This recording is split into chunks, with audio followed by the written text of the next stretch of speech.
I knew I should have got out here earlier today, but then the sun was shining on this and I wasn't sure if that was going to mess up the video or not.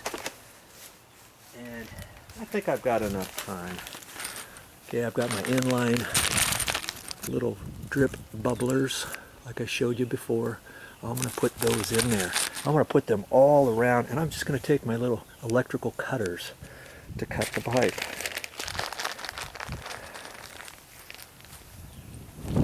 So I kind of want to look here and see about where I need them. I probably should start just right here. Okay, let's see if you can see that. I think you can. Yeah, you can see that.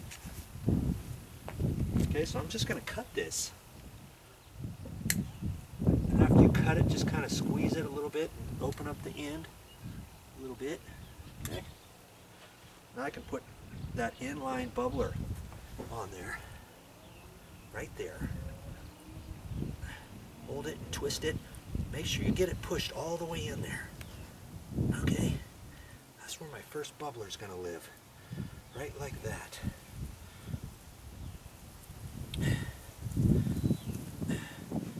Okay, so now I'm going to put the pipe back on there, and I could decide, you know, okay, I want a bubbler there, so I can cut a pipe yay long. Okay, probably about like that. I can hold that there. I kind of like that. Okay. So I'm going to cut that right there. I can go ahead and put a bubbler on the end right now.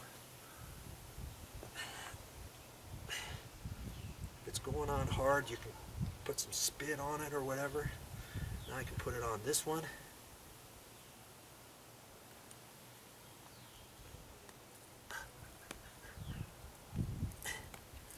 Hold your mouth just right, push as hard as you can until you don't think you can push anymore, and then you'll probably have it. Now because this is curved, I could leave it curved that way, or I could twist it and curve it the other way. You know, I'm probably going to curve it that way, so I'm kind of do an S type business. Okay, I can kind of poke that down in there like that,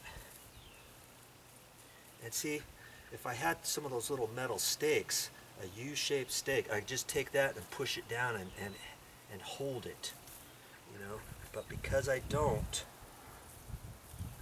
I want to try to get it as low down in there as I can. And then once the sun hits it, you know, I can put some rocks on here, I guess, hold it down.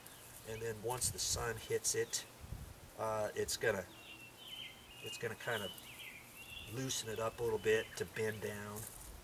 Okay. Okay, so that's going to go right about there, like that. And then I'll just have to decide, you know, where the next bubbler is going to go. Maybe it should be right in there, and I can kind of do an S business, or I could continue it that way and come back around. But I think I'm just going to do just like that. And I'm going to put the next one right in there. There's no rhyme or reason with this. Where's my bubblers? Put another one on there. These are the inline bubblers. Okay? Make sure you get the right ones at the store. Okay? Put that on this one.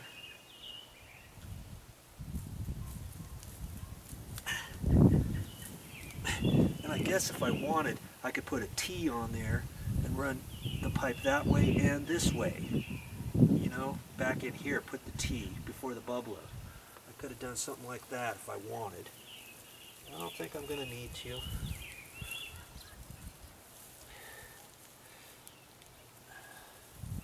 I'm going to have to kind of remember how I'm going here.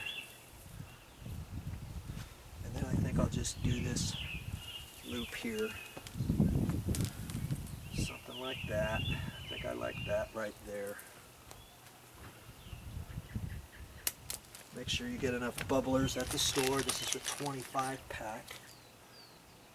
Now see, sometimes after you cut it, you may have to kind of bend it just a little to round it out again.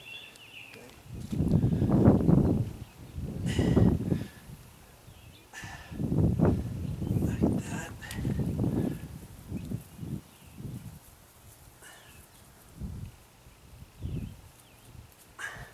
Ideally, you want to put these in before your plants get this big, your flowers. But I'm doing it this way because there wasn't anything here. I don't know why they didn't have anything. Beyond me. Okay. Now, I'll just have to kind of look at that and refinagle my pipes to see where I'm going. I'm just going to keep loop-de-looping it through here, okay?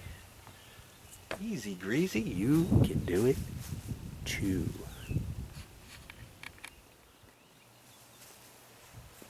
Okay, see this here? It's just kind of looping around like an S. And now at the end, what am I going to do at the end? Because I can't use one of these little drip, because this is an inline drip. If I just hook it, if I hook this and make this the end of the line, this is going to squirt out just like there was water coming out of a 1/4 inch pipe. Okay, so I've got to do something different. Now, one thing you could do, I've seen people do it. Okay, let's say you've got this one on this end, and then you want this to be the end of the line. You could take this and loop it like that and put a knot in it and pull it and then kind of squeeze on it. And then that would probably stay like that, and it would kink it like that and would stop the pressure. But we're not going to do that. I've decided I'm going to use one of these, and this is for a shrub. This was the 2 gallons per hour. I'm going to put that on the very end. Okay, and get that on there like that. And I'm going to see which way to turn this. I think you can turn it and make it a little bit slower or have it the full 2. Okay, now I'm going to put this on the end of my last bubbler, and I'm going to make this the end right here in the middle somewhere. Okay, here's my last bubbler, so I'm going to hook that on there.